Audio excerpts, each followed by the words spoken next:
Welcome back to my channel. ಹೊಸದಾಗಿ channel ನೋಡ್ತಾ ಇದ್ದರೆ ಸಬ್ಸ್ಕ್ರೈಬ್ ಮಾಡಿಕೊಂಡು ಸಪೋರ್ಟ್ ಮಾಡಿ. ಬುಧವಾರ ನಮಗೆ ಅಮಾವಾಸ್ಯೆ ಬಂದಿರೋದು.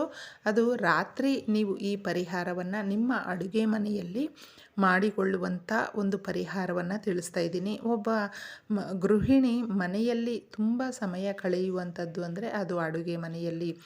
ಅಡುಗೆ ಮನೆ ಅನ್ನೋದು ಒಂಥರ ದೇವಾಲಯ ಥರನೇ ಸ್ನೇಹಿತರೆ. ಪ್ರತಿಯೊಬ್ಬರಿಗೂ ಆ ಮನೆಯಲ್ಲಿ ಅಡುಗೆ ಮಾಡಿ ಪ್ರೀತಿಯಿಂದ ಬಡಿಸುವಂಥದ್ದು. ಆ ಮನೆಯಲ್ಲಿ ಅನ್ನಪೂರ್ಣೇಶ್ವರಿ ಮನೆಯಲ್ಲಿ ಸದಾಕಾಲ ನೆಲೆಸಬೇಕು. ಆ ಮಹಾಲಕ್ಷ್ಮಿ ಬಂದು ಸ್ಥಿರವಾಗಿ ನಮ್ಮ ಮನೆಯಲ್ಲಿ ಇರಬೇಕು.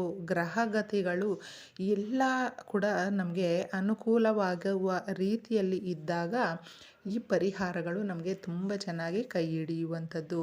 ಅದಕ್ಕೋಸ್ಕರ ಈ ಪರಿಹಾರಗಳು ನಾವು ಮಾಡಿಕೊಂಡಾಗ ಗ್ರಹಗಳ ಒಂದು ಪ್ರಭಾವ ಕೂಡ ನಮ್ಮ ಮೇಲೆ ಬೀಳುವಂಥದ್ದು ಇರೋದ್ರಿಂದ ಅಮಾವಾಸ್ಯೆ ದಿನಗಳಲ್ಲಿ ತಪ್ಪದೆ ಈ ಪರಿಹಾರವನ್ನು ಮಾಡಿಕೊಳ್ಳಿ. ಅಡುಗೆ ಮನೆಯಲ್ಲಿ ನಾವು ಏನಾದರೂ ಸ್ವಲ್ಪ ಸ್ವಚ್ಛವಾಗಿ ಇಟ್ಕೊಂಡಿಲ್ಲ ಅಂದರೂ ಕೂಡ ಜ್ಯೇಷ್ಠಾದೇವಿ ಅಲ್ಲಿ ಇರುವಂಥದ್ದಾಗುತ್ತೆ.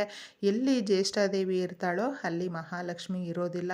ಸಾಕಷ್ಟು ಜನ ಗೊತ್ತಿರೋದಿಲ್ಲ ಆ ಮನೆಯಲ್ಲಿ ಹಾಲು ಕಾಯಿಸ್ತಾ ಇದ್ದರೆ ಹಾಲು ಪದೇ ಪದೇ ಚೆಲ್ಲುವಂಥದ್ದು, ಹಾಗೆ ಅಡುಗೆ ಮಾಡುವಾಗ ಸೀದೋಗುವಂಥದ್ದು, ಈ ರೀತಿ ನಾವು ಗಮನಿಸ್ತಾ ಇರ್ತೀವಿ. ಎಷ್ಟೇ ರುಚಿಯಾಗಿ ಮಾಡಬೇಕು ಅಂದರೂ ಕೂಡ ರುಚಿ ಅನ್ನೋದು ಇರೋದಿಲ್ಲ. ಅಡುಗೆ ಸೀದೋಗುವಂಥದ್ದು, ಯಾರು ಇಷ್ಟಪಡದೇ ಇರುವಂಥದ್ದು, ಬೇಗನೆ ಅಡುಗೆ ಅಳಿಸೋಗುವಂಥದ್ದು, ಈ ಥರ ಎಲ್ಲ ಆಗ್ತಾ ಇರುತ್ತೆ. ಇದನ್ನು ನೀವು ಗಮನದಲ್ಲಿ ಇಟ್ಕೊಳ್ಬಹುದು. ಆಗ ಜ್ಯೇಷ್ಠಾದೇವಿ ಮನೆಯಲ್ಲಿ ಇದ್ದಾಳೆ ಅಂತ ಅರ್ಥ.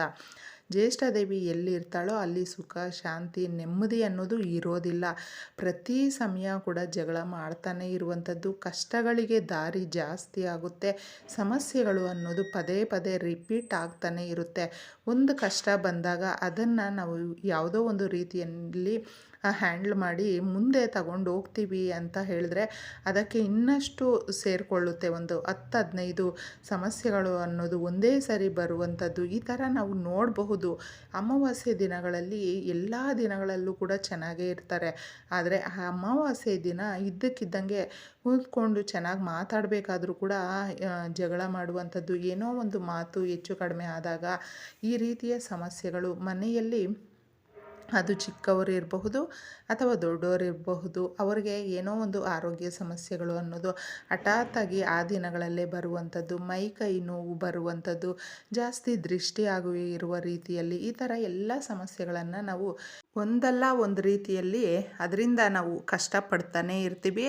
ಆ ರೀತಿಯ ಸಮಸ್ಯೆಗಳು ತುಂಬ ಆದಾಗ ಹಾಗೂ ಮನೆಯಲ್ಲಿ ಏಳಿಗೆ ಅನ್ನೋದು ಆಗೋದಿಲ್ಲ ಸ್ನೇಹಿತರೆ. ಯಾರು ದುಡಿತಾ ಇರ್ತಾರೆ ನೋಡಿ, ಅವರಿಗೆ ಕೆಲಸ ಪದೇ ಪದೇ ಹೋಗ್ತಾ ಇರುವಂಥದ್ದು, ಇರುವಂಥ ಕೆಲಸದಲ್ಲೇ ಅಭಿವೃದ್ಧಿ ಅನ್ನೋದು ಇರೋದಿಲ್ಲ.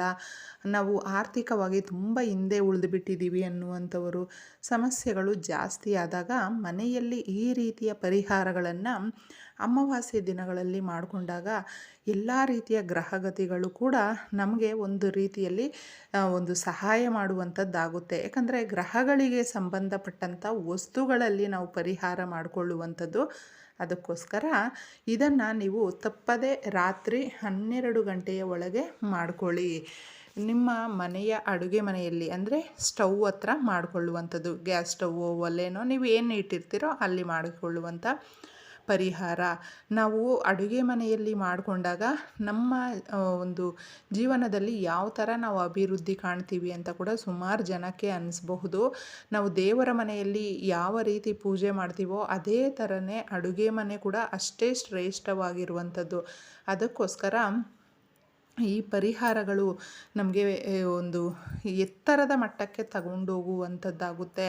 ನಿಮಗೆ ಆಶ್ಚರ್ಯ ಆಗುವಷ್ಟು ಒಂದು ಎಲ್ಲ ರೀತಿಯ ಸಮಸ್ಯೆಗಳು ಒಂದೊಂದೇ ಕ್ರಮವಾಗಿ ಹೋಗುವಂಥದ್ದಾಗುತ್ತೆ. ತಪ್ಪದೇ ಈ ಪರಿಹಾರವನ್ನು ಮಾಡಿಕೊಳ್ಳಿ. ಇದನ್ನು ಮಾಡಿಕೊಳ್ಬೇಕಾದ್ರೆ ಮನೆಯಲ್ಲಿ ಹೆಣ್ಮಕ್ಳಾಗಿದ್ದರೆ ತುಂಬ ಜನ ಒಂದು ಪೀರಿಯಡ್ಸ್ ಆಗಿರ್ತೀವಿ, ಮಾಡ್ಕೊಳ್ಬಹುದಕ್ಕ ಅಂತ. ಪೀರಿಯಡ್ಸ್ ಆಗಿದ್ದರೆ ಆ ಸಮಯಗಳಲ್ಲಿ ಮಾಡಿಕೊಳ್ಬಾರ್ದು, 5 ದಿನಗಳವರೆಗೂ ಮಾಡಿಕೊಳ್ಳೇಬಾರ್ದು. ಈ ರೀತಿಯ ಪರಿಹಾರವನ್ನು ಮಾಡಿಕೊಂಡಾಗ ಯಾರು ದುಡಿತಾ ಇರ್ತಾರೆ ನೋಡಿ, ಅವ್ರಿಗೆ ತುಂಬ ಚೆನ್ನಾಗಿ, ಅಂದರೆ ದುಡಿಯುವಂಥ ಕೈ ಇನ್ನೂ ಜಾಸ್ತಿ ಗಟ್ಟಿಯಾಗುತ್ತೆ, ಅವರಿಗೆ ಶಕ್ತಿ ಅನ್ನೋದು ಇರುತ್ತೆ, ಮನೆಯಲ್ಲಿ ಆದಾಯ ಅನ್ನೋದು ಎಲ್ಲ ಕಡೆಯಿಂದ ಕೂಡ ಬರುವಂಥದ್ದಾಗುತ್ತೆ. ನಾವು ಎಷ್ಟೋ ಜನಕ್ಕೆ ದುಡ್ಡು ಕೊಟ್ಟಿರ್ತೀವೋ ಅಥವಾ ಕೊಟ್ಬಿಟ್ಟು ಮರ್ತು ಬಿಟ್ಟಿರ್ತೀವಿ, ಇನ್ನು ಅವ್ರು ಯಾವುದೇ ಕಾರಣಕ್ಕೂ ಕೊಡೋದಿಲ್ಲ, ತುಂಬ ಕಷ್ಟ ಕೊಡ್ತಾ ಇದ್ದಾರೆ ಅಂತ ನಾವು ಅಂದ್ಕೊಂಡಿರ್ತೀವಿ ನೋಡಿ. ಆ ರೀತಿಯ ಸಮಯಗಳಲ್ಲೂ ಕೂಡ ಇದು ತುಂಬ ಸಹಾಯಕ್ಕೆ ಬರುವಂಥದ್ದು. ಅದಕ್ಕೋಸ್ಕರ ಇನ್ನೇನು ಮನೆಯಲ್ಲಿ ನೀವು ಎಲ್ಲ ಕ್ಲೀನ್ ಮಾಡಿ, ಅಂದರೆ ಅಡುಗೆ ಮನೆಯೆಲ್ಲ ಶುಚಿ ಮಾಡಿ ಮಲಗಬೇಕು ಅನ್ನುವಾಗ ಮಾಡ್ಕೊಳ್ಳಿ. ಮತ್ತು ಮಧ್ಯರಾತ್ರಿ ಆ ಥರ ಎಲ್ಲ ಎದ್ದು ಬಂದು ನೋಡೋದೆಲ್ಲ ಮಾಡಬೇಡಿ ಸ್ನೇಹಿತರೆ. ಆ ಒಂದು ವಸ್ತುಗಳು ಮನೆಯಲ್ಲಿ ಏನು ಕೆಟ್ಟ ಶಕ್ತಿ ಇರುತ್ತೆ ನೋಡಿ, ಅದನ್ನೆಲ್ಲ ಅಬ್ಸರ್ವ್ ಮಾಡುವಂಥ ಒಂದು ಸಮಯ ಆಗಿರುತ್ತೆ. ಆ ಸಮಯಗಳಲ್ಲಿ ನಾವು ಪದೇ ಪದೇ ಲೈಟ್ ಆನ್ ಮಾಡಿ ಬಂದು ಹೋಗೋದೆಲ್ಲ ಮಾಡ್ತಾಯಿದ್ರೆ ನಾವು ಮಾಡಿರುವಂಥ ಕೆಲಸ ಕೂಡ ಅದು ರಿಸಲ್ಟ್ ತಂದು ಕೊಡೋದಿಲ್ಲ. ಅದಕ್ಕೋಸ್ಕರ ತಪ್ಪದೇ ಈ ಪರಿಹಾರವನ್ನು ನೀವು ಈ ದಿನ ರಾತ್ರಿ ಮಾಡ್ಕೊಳ್ಳಿ. ಇದಕ್ಕೆ ಒಂದು ಪ್ಲೇಟನ್ನು ತಗೊಳ್ಳಿ. ಸುಮಾರು ಜನ ಸ್ಟೀಲ್ ಪ್ಲೇಟನ್ನು ತಗೊಳ್ಬಹುದಾ ಅಕ್ಕ ಅಂತ ಹೇಳ್ತೀರಾ. ನಿಮ್ಮ ಸಮಾಧಾನಕ್ಕೆ ನೀವು ತಗೊಳ್ಬಹುದು, ಆದರೆ ನೀವು ಮಾಡಿರುವಂಥ ಒಂದು ಏನೇ ಪರಿಹಾರ ಆದರೂ ರಿಸಲ್ಟ್ ಕೊಡೋದಿಲ್ಲ ಸ್ನೇಹಿತರೆ. ಅದಕ್ಕೋಸ್ಕರ ಸ್ಟೀಲು ಪ್ಲಾಸ್ಟಿಕ್ಕನ್ನು ಬಿಟ್ಟು ಬೇರೆ ಒಂದು ಯಾವುದೇ ಒಂದು ತಗೊಳ್ಳಿ. ಅಕಸ್ಮಾತ್ ನಿಮಗೆ ಹಿತ್ತಾಳೆ, ತಾಮ್ರ ಆ ಥರದ್ದು ಸಿಗಲಿಲ್ಲ ಅಂದರೂ ಕೂಡ ನೀವು ಮಣ್ಣಿನ ಒಂದು ಪ್ಲೇಟು ಅಥವಾ ಏನೋ ಒಂದು ದೀಪ ಆ ಥರ ಇದ್ದರೂ ಕೂಡ ಅದನ್ನು ತಗೊಳ್ಬಹುದು. ಅದರಿಂದ ತೊಂದರೆ ಅಂತೂ ಆಗೋದಿಲ್ಲ, ಇನ್ನೂ ಒಳ್ಳೆಯದೇ. ನೀವು ನೋಡಿ, ಕಪ್ಪು ಎಳ್ಳು ಸ್ವಲ್ಪ ಹಾಕ್ಕೊಳ್ಳಿ, ಹಾಗೆ ಬ್ಲ್ಯಾಕ್ ಪೆಪ್ಪರು, ಕಪ್ಪು ಮೆಣಸು ಅಂತ ಹೇಳ್ತೀವಿ ನೋಡಿ, ಕಪ್ಪು ಮೆಣಸು, ಹಾಗೆ ಲವಂಗ. ಇದನ್ನೆಲ್ಲ ಏನು ಕೌಂಟ್ ಮಾಡಬೇಕು ಅಂತಿಲ್ಲ, ಸ್ವಲ್ಪ ಸ್ವಲ್ಪ ನೀವು ಹಾಕಬೇಕು, ಎಷ್ಟಾದರೂ ಹಾಕ್ಕೊಳ್ಳಿ, ತೊಂದರೆ ಇಲ್ಲ.